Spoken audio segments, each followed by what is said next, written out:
Hello नमस्कार। मेरा नाम समृद्ध कपूर है और आपका स्वागत है मेरे इस यूट्यूब चैनल समृद्ध कपूर ऑफिशियल पे। तो आज हम बात करेंगे इंडस्ट्रियल रेवोल्यूशन 5.0 के बारे में, जो कि ह्यूमन सेंट्रिक चीजों पे फोकस करता है और वो कैसे कोलैबोरेट कर सकता है टेक्नोलॉजी के साथ। तो हम इस बात से स्टार्ट करते हैं कि जो इंडस्ट्री 5.0 है वो एक next phase of industrial development है और ये बेसिकली कंबाइन करता है ह्यूमंस को एआई, रोबोट्स और एडवांस टेक्नोलॉजीज के साथ। और इसका एम है कि हम पर्सनलाइजेशन, सस्टेनेबिलिटी और रेजिलियंस पे ध्यान दें ज्यादा से ज्यादा, जो कि हम आगे बात करेंगे उस पे।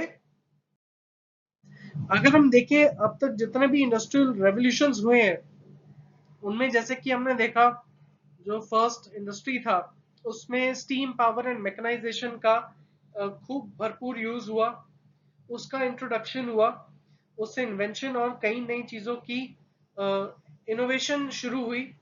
फिर हमने जो अगला इनोवेशन जो देखा industry 2.0, electricity and mass productions का देखा, असेंबली लाइन का देखा, किस तरह इलेक्ट्रिसिटी ने लोगों का तरीका, जीने का तरीका बदल दिया, किस तरह उसने लोगों की लाइफस्टाइल पे अफेक्ट किया।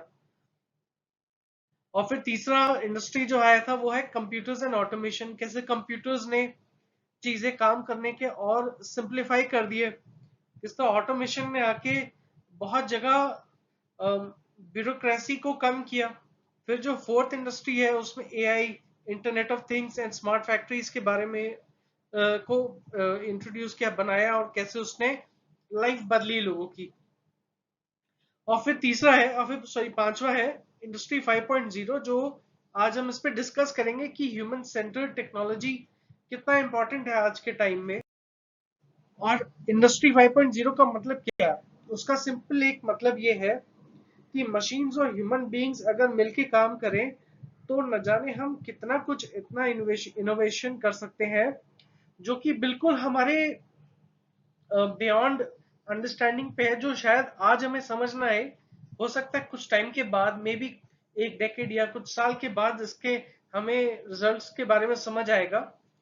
और टेक्नोलॉजी जो है वो ह्यूमन क्रिएटिविटी को कहीं ना कहीं सपोर्ट करे, उस पॉइंट से देखा जा रहा है। और साथ में ये भी देखा जा रहा है कि बिल्कुल 100% ऑटोमेशन पे ही नहीं हमें जाना, क्योंकि वही सब कुछ नहीं है। और इसलिए बहुत इंपॉर्टेंट होता है ह्यूमंस का मशीन्स के साथ काम करना। नहीं तो ह्यूमंस, अगर हम पूरी तरह ऑटोमेशन कर देंगे तो ह्यूमंस जो है वो कहीं ना कहीं उनको इस काम से हटा दिया जाएगा, कहीं ना कहीं वो अनप्रोडक्टिविटी को बढ़ा सकता है। इसलिए बहुत इंपॉर्टेंट होगा कि इनको कैसे हम कोलैबोरेट करें जिससे आगे लोगों का फायदा हो। अब जो सबसे इंपॉर्टेंट है वो है ह्यूमन रोबोट कोलैबोरेशन, जो हम कोलैबोरेटिव रोबोट या कोबॉट्स बोलते हैं। तो बहुत इंपॉर्टेंट है कि अगर मशीन्स बिना ह्यूमंस के काम करें तो कहीं ना कहीं वो प्रॉब्लम भी हो सकती है। हमने जो देखा है अब, आई एम श्योर लोगों ने जरूर नोटिस किया होगा, जिस हिसाब से टेक कंपनीज या आईटी इंफॉर्मेशन टेक्नोलॉजी कंपनीज जो है, जिस हिसाब से इन्होंने ले ऑफ किया, लोगों को नौकरियों से निकाल दिया, उसके बाद इनको पहले लगा कि शायद मशीन्स इतनी कैपेबल हैं कि वो ह्यूमंस के बिना काम कर सकती हैं। लेकिन उसके बाद एक टाइम के बाद जब देखा कि इसका कोई बहुत बेनिफिट हुआ नहीं है जो वो इमेजिन कर रहे थे, और कहीं ना कहीं कॉस्ट बहुत ज्यादा बढ़ गई है, तो उस कॉस्ट को देख के उनको लग रहा है कि ह्यूमन बींग्स होंगे तो थोड़े बेटर पोजीशन में होगी और सिचुएशन ऐसी नहीं होगी। तो ऐसे केस में कई कंपनीज ने क्वाइट हायरिंग की, यानी कि चुपके से रीहायरिंग की जिन एम्प्लॉयज को इन्होंने ले ऑफ किया। तो रोबोट्स जो है वो डेफिनेटली उनका ऑटोमेशन कुछ चीजों में सेंस बनता है, कुछ चीजों में रेपिटेटिव टास्क जो है उसको ये बहुत अच्छे से हैंडल कर सकता है। लेकिन ये बहुत इंपॉर्टेंट है, जब हम ऐसी चीजों को ऑटोमेशन मशीन को हम डिप्लॉय करें तो हमें पहले इसका इंपॉर्टेंस हमें पता होना चाहिए कि किन चीजों में मशीन एज ऑफ नाउ अच्छा कर सकता है। तभी वहां पे आपको फिर ह्यूमन इंटरवेंशन की रिक्वायरमेंट नहीं पड़ेगी। तो बेसिकली फोकस इसी पे है कि ह्यूमंस जो है वो क्रिएटिविटी और डिसीजंस पे ज्यादा फोकस करें, इंस्टेड ऑफ रेपिटेटिव टास्क या एक क्लरिकल टास्क जो एक मशीन भी कर सकती है। अब बात है रोल ऑफ आर्टिफिशियल इंटेलिजेंस की। देखिए ये बड़ा इंपॉर्टेंट टॉपिक है आज के टाइम में। आर्टिफिशियल इंटेलिजेंस एक हमेशा से हमेशा और शायद आगे इसका इम्पोर्टेंस बढ़ता ही जाएगा कि वो कहीं ना कहीं हमें हेल्प करता है एक प्रॉपर डिसीजन मेकिंग लेने में। कहीं ना कहीं एक इन्फॉर्म डिसीजन लेना तो ह्यूमन बीइंग को ही होता है। एआई तो सिर्फ इतना है कि आपको हेल्प कर सकता है, आपको सजेस्ट कर सकता है। एंड में तो वो ह्यूमन बीइंग है जो डिसीजन लेगा। हाँ, एक फायदा ये जरूर है कि एआई से आप मशीन फेलियर या प्रोडिक्शन कहीं कहीं मेजर इशू हो सकता है, कहीं पर कोई टेक्निकल इशू को उसको कहीं ना कहीं आइडेंटिफाई कर सकता है या कहीं प्रिडिक्ट कर सकता है कि आगे ये प्रोबेबिलिटी इसकी ज्यादा है इस प्रॉब्लम की। तो ताकि उससे क्या है, ह्यूमन बींग्स को डिसीजन लेने में और आसानी होती है। इसका ये भी है कि फिर फायदा कि टाइम नहीं लगता डिसीजन लेने में, और एक कम से कम आपको आइडिया रियल टाइम बेसिस पे मिल रहा है, उसका ये फायदा है। फिर डेफिनेटली क्वालिटी को इम्प्रूव तो करता है, एफिशिएंसी को तो करता ही है। क्वालिटी इसलिए क्योंकि एक स्टैंडर्ड सेट हो गया, मशीन जो है वो एआई जो है वो उसके अकॉर्डिंगली क्वालिटी के हिसाब से काम करेगा। एफिशिएंसी इसलिए क्योंकि वो स्पीड से काम करेगा जितना जनरली लोग एज्यूम करते हैं, जो जिस स्पीड से होनी चाहिए कि कम से कम टाइम ले उस पॉइंट से। अगर हम देखें सस्टेनेबल मैन्युफैक्चरिंग, ये एक बड़ा इंपॉर्टेंट टॉपिक है और स्पेशली आज के टाइम में हम देख रहे हैं कि सस्टेनेबल डेवलपमेंट की बात कहीं ना कहीं होती है। तो इसका फोकस इस पे है कि हम कम से कम वेस्टेज करें और एनर्जी के यूज को कम से कम रखें। उसका जिसको कहते हैं मैक्सिमम ऑप्टिमाइजेशन ऑफ रिसोर्सेज पे ध्यान ज्यादा से ज्यादा दें, ताकि ताकि रिसोर्सेज को अच्छे से यूज किया जाए, वेस्ट ना हो, ताकि आने वाली जनरेशन जो हो उसके पास भी हो इसे यूज करने का। और ये साथ साथ ये क्लीन एनर्जी को भी सपोर्ट करता है, क्योंकि आज के टाइम में जो रिन्यूएबल सोर्सेज ऑफ एनर्जी है उसका इंपॉर्टेंस बढ़ता ही जा रहा है, ताकि जो कोल से जो चलने वाले पावर प्लांट्स है उनका यूज धीरे धीरे हटाया जाए, उनको इससे रिप्लेस किया जाए। फिर है एनकरेजेस सर्कुलर इकोनॉमी। इसका बेसिकली मतलब ये है कि जिसको हम कहते थे रीयूज, रिड्यूस, रिसाइकल, जो वो साइकिल है उस पर्पस उसी साइकिल को ज्यादा से ज्यादा फायदा उसी में उसको करें, ऑपरेट करें, ताकि रिसोर्सेज का कम से कम जो हो वो मैक्सिमम यूज हो कम क्वांटिटी में, कम नंबर में, ताकि उसका एनवायरनमेंट पे नेगेटिवली इफेक्ट ना हो। और है पर्सनलाइज प्रोडक्शन। बेसिकली ये फोकस इस पे है कि हम प्रोडक्ट्स को कैसे कस्टमाइज रखें, कस्टमाइज किया जाए। क्योंकि क्या हुआ है पिछले 4 इंडस्ट्रियल रेवोल्यूशन में, एक चीज अब जो देखी जा रही है वो है कि मास प्रोडक्शन किया जा रहा है, प्रॉफिट ड्रिवन सिस्टम को बहुत ज्यादा से ज्यादा पुश किया गया है। जिससे क्या हुआ है कहीं ना कहीं वो अफेक्ट तो करता ही एनवायरनमेंट को, क्योंकि जो इंडस्ट्री है वो तो पोल्यूशन करती ही है। तो फोकस इस पे है कि मास प्रोडक्शन ना किया जाए इस सेंस में कि वो एनवायरनमेंट को हर्ट करने लगे। और स्पेशली अब जो कोविड के बाद कहीं ना कहीं देखा भी जा रहा है कि कैसे हम प्रोडक्ट्स को ज्यादा से ज्यादा उसका फुल यूटिलाइजेशन निकाल पाए, सस्टेनेबल फॉर्म में चले। और कोशिश रहे कि प्रोडक्ट्स को कस्टमर सेंट्रिक ज्यादा से ज्यादा बनाया जाए, कस्टमर के बेसिस पे ज्यादा बनाया जाए, ना कि सिर्फ ब्लाइंडली हम मास प्रोड्यूस करते जाए। क्योंकि मास प्रोड्यूस भी एक सेंस एक पॉइंट तक ठीक है, लेकिन वो डैमेजिंग भी है एनवायरनमेंट के पॉइंट से, इसलिए उस सेंस में देखा जा रहा है। और स्मार्ट फैक्ट्रीज जो है वो इजीली एडजस्ट कर लेती, क्योंकि वो सिस्टम्स को डिजाइन ही इस तरह किया गया है कि वो इन चीजों को आराम से हैंडल कर सके, जो कि शायद पहले इतने टाइम में नहीं ध्यान दिया गया। And meets individual customer needs. वो इस तरह जैसे कि हमने पहले बात की कि प्रोडक्ट्स को मास प्रोड्यूस करने की जगह उसको सस्टेनेबल फॉर्म ऑफ प्रोडक्शन में लाया जाए, और फिर कस्टमर की रिक्वायरमेंट्स के बेसिस पे प्रोडक्ट को ऑफर किया जाए, डिजाइन किया जाए, और उसके बेसिस पे बेचा जाए प्रोडक्ट को। अगर हम टेक्नोलॉजीज जो देखें इंडस्ट्री 5.0 की, जो उसके पीछे है वो है आर्टिफिशियल इंटेलिजेंस, जो कि हम देख रहे हैं किस तरह ऑटोमेशन ने आके चीजों को चेंज करा है और किस तरह ले ऑफ्स हो रहे हैं। इंटरनेट ऑफ थिंग्स क्योंकि बहुत सी इलेक्ट्रॉनिक डिवाइसेस जो है वो घरों से भी कनेक्टेड है, फिर आपके चाहे सॉफ्टवेयर हो उससे भी रिलेटेड है। फिर है robots and cobots, robotics and cobots. Robotics में ये है कि मशीन्स जो है वो ज्यादा से ज्यादा काम करें कम टाइम में और आउटपुट उनका मैक्सिमम हो।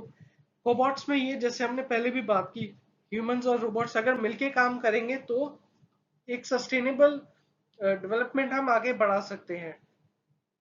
डिजिटल ट्विन्स में ये है कि आप कोई चीज का एक रेप्लिका बना सकते हो through with the use of internet, उसके थ्रू यूज करके।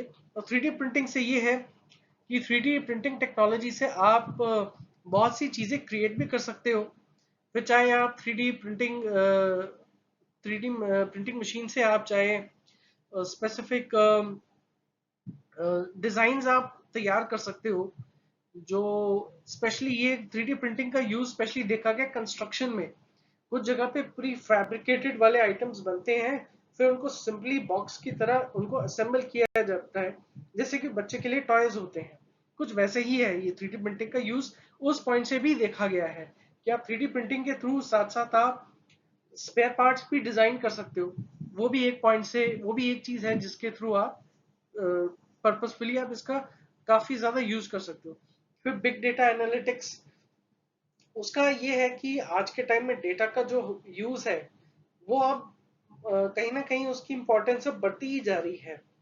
और किस तरह बड़े से बड़े डेटा जो एक नॉर्मल कंप्यूटर नहीं हैंडल कर सकता, वो एक सुपर कंप्यूटर ही हैंडल कर सकता है। उस डेटा को कैसे प्रोसेस किया जाए कम टाइम में, उस पॉइंट से उसका इंपॉर्टेंस बहुत है आज के टाइम में, अगर हम देखें इंडस्ट्री 5.0 में। अच्छा, अगर हम कंपेयर करें इंडस्ट्री 5.0 को इंडस्ट्री 4.0 से, तो इंडस्ट्री 4.0 का फोकस ऑटोमेशन पे बहुत ज्यादा था और मशीन ड्रिवन बहुत ज्यादा था।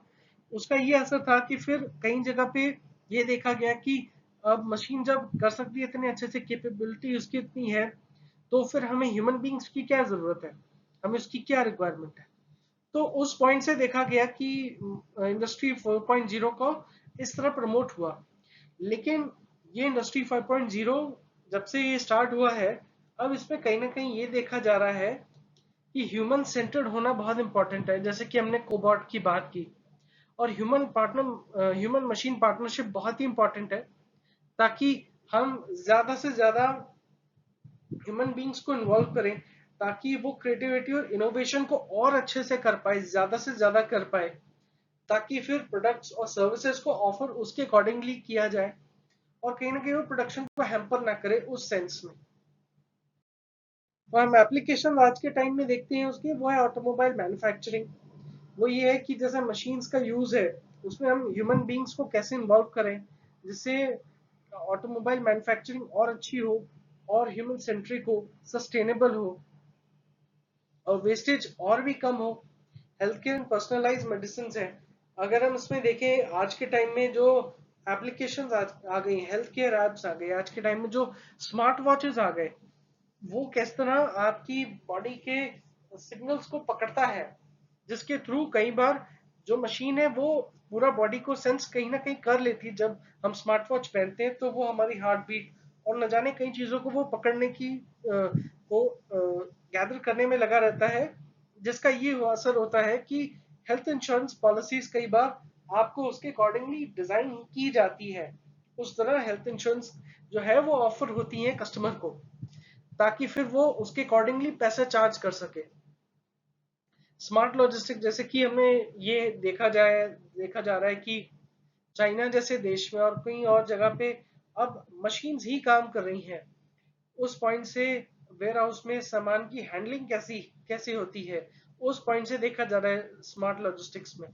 एडवांस फैक्ट्रीज में फिर ये है कि अगर हम देखें किस तरह मशीन्स जो है वो इतनी इतनी एडवांस होगी कि आपको ह्यूमन बींग्स की उन जगह रिक्वायरमेंट नहीं है। अगर हम उसका एक एग्जांपल ले देखें, तो वॉल स्ट्रीट जर्नल ने स्पेशली ये इसके बारे में बात भी की है, डार्क फैक्ट्रीज के बारे में, जो चाइना में चला आ रहा है अभी कुछ टाइम से। इसकी पॉपुलैरिटी और बढ़ रही है, जहाँ ह्यूमंस का इन्वॉल्वमेंट नहीं है, मशीन्स अपने आप इतनी केपेबल हैं कि वो चीजों को मैन्युफैक्चर कर पा रही है कि आपको उसके लिए एक सुपरविजन के लिए आपको ह्यूमन बीइंग नहीं रखना पड़ रहा है।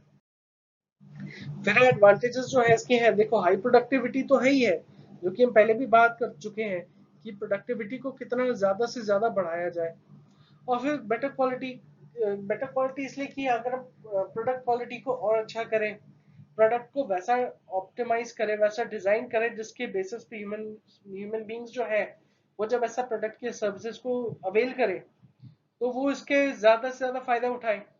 और सेफर वर्क प्लेसेस इसलिए कि किस तरह वर्क प्लेस में हम एफिशिएंसी को और बढ़ा सकते हैं, और किस तरह हम मशीन्स के साथ इसको कोलैबोरेट करके और अच्छा बना सकें। और सस्टेनेबल ग्रोथ जैसे कि हमने पहले भी बात की है कि एम ये नहीं है कि सिर्फ हमें ब्लाइंडली होके सारा मास प्रोड्यूस ही करते जाना है। ये भी नहीं देखना है कि कहीं ना कहीं वो डैमेजिंग भी है एनवायरनमेंट को अगर हम अंधाधुन होके करते जाएं। और उस पॉइंट ऑफ व्यू से उसके फायदे ही हैं, तो वो उस पर बहुत एम्फोसिस देता है, जो कि आज के समय की मांग भी है। फिर इनोवेशन एंड कस्टमाइजेशन है, जैसे हमने पहले भी बात की कि प्रोडक्ट को या सर्विसेज को उसके अकॉर्डिंगली डिजाइन किया जाए और कस्टमर को वैसा प्रोडक्ट या सर्विस ऑफर हो, और इनोवेशन ज्यादा से ज्यादा हो, ताकि कहीं ना कहीं वो कस्टमर के नीड्स को भी कहीं ना कहीं फुलफिल कर सके और एनवायरनमेंट को भी कम से कम डैमेज कर सके। चैलेंजेस तो है इसके, ऐसा नहीं है कि सब कुछ परफेक्ट है। चैलेंजेस यही है कि इन्वेस्टमेंट कॉस्ट, क्योंकि इन चीजों के लिए बहुत पैसे चाहिए, आपको फिर वैसी मशीन वैसे टाइप के सिस्टम्स को इंस्टॉल करना पड़ता है ताकि आप उस चीज को अच्छी तरह फॉलो कर सको। और फिर वर्कफोर्स स्किल होनी बहुत इंपॉर्टेंट है, क्योंकि जिस तरह हम देख रहे हैं ऑटोमेशन हो रही है चीजों की, तो कहीं ना कहीं ये भी फील होता है कि अगर मशीन्स पे सारा छोड़ दें तो ये ठीक नहीं होगा। इट इज बेटर कि इसमें ह्यूमन बींग्स को स्किल वैसी दी जाए, एटलीस्ट ऑर्गेनाइजेशन या जो इंस्टीट्यूशंस हैं या एजेंसीज है वो इन पे फोकस करें ताकि इसकी ग्रोइंग नीड को एड्रेस कर सके। और साइबर सिक्योरिटी रिस्क तो है ही है, क्योंकि इंटरनेट और एआई का तो यूज है, तो कहीं ना कहीं वो साइबर अटैक्स के लिए वल्नरेबल भी हो जाता है। इसके लिए बहुत अलर्ट रहना पड़ता है कोई भी ऑर्गेनाइजेशन को, स्पेशली उसके जो साइबर सिक्योरिटी टीम है उसको स्पेशली थोड़ा इसके लिए अलर्ट रहना पड़ता है ताकि साइबर अटैक्स ना हो जिससे कहीं ना कहीं वो अफेक्ट करे। और चेंजिंग जॉब रोल्स ये है कि जिस स्पीड से जॉब्स जो है जॉब की डेफिनेशन कहीं ना कहीं बदल जाएगी, जिस हिसाब से इतना ऑटोमेशन हो रहा है, तो हो सकता है कल को आज जिस स्पेसिफिक काम के लिए कुछ टाइम के बाद शायद उसकी कुछ साल के बाद उसकी रेलेवेंसी खत्म हो जाए, उसकी इंपॉर्टेंस ही खत्म हो जाए, और शायद उसकी रिक्वायरमेंट हो, तो उस पॉइंट ऑफ व्यू से उसके डिसएडवांटेजेस है। अगर हम इसका भविष्य देखें तो इसका एम ये है कि टेक्नोलॉजी जो है वो ह्यूमंस को एम्पावर करे ही करे, एंड डेफिनेटली वो ह्यूमन बीइंग्स का कोलैबोरेशन भी हो, स्मार्ट एंड सस्टेनेबल इंडस्ट्रीज भी हो ताकि ये सस्टेनेबल प्रोडक्शन कर सके और एनवायरमेंटली सस्टेनेबल भी हो और स्मार्ट तो हो ही हो। हमने डार्क फैक्ट्रीज का एक एग्जांपल दिया ही है। And balance between efficiency and creativity है, तो ये बहुत इंपॉर्टेंट है कि एफिशिएंसी भी हो, क्रिएटिविटी भी हो, और इन चीज़ों का अगर हम मेल मिलाप अच्छे से रखें, अगर इसको अच्छे से तालमेल बनाएं, तो चीज़ें फिर आसान से और बढ़िया हो जाएंगी। तो अगर कुल मिला के देखिए जो इंडस्ट्री 5.0 है उसका फ्यूचर तो बहुत ब्राइट है, डेफिनेटली है। अगर हम हमेशा इसको फोकस करें, ह्यूमंस और मशीन्स अगर मिलके करें तो उसके आगे बेनिफिट्स ही बेनिफिट्स है। सो आई होप लोग आप सबको वीडियो पसंद आई होगी। अगर आपको बिल्कुल पसंद आई है तो प्लीज लाइक शेयर और सब्सक्राइब करिए। धन्यवाद वीडियो को देखने के लिए।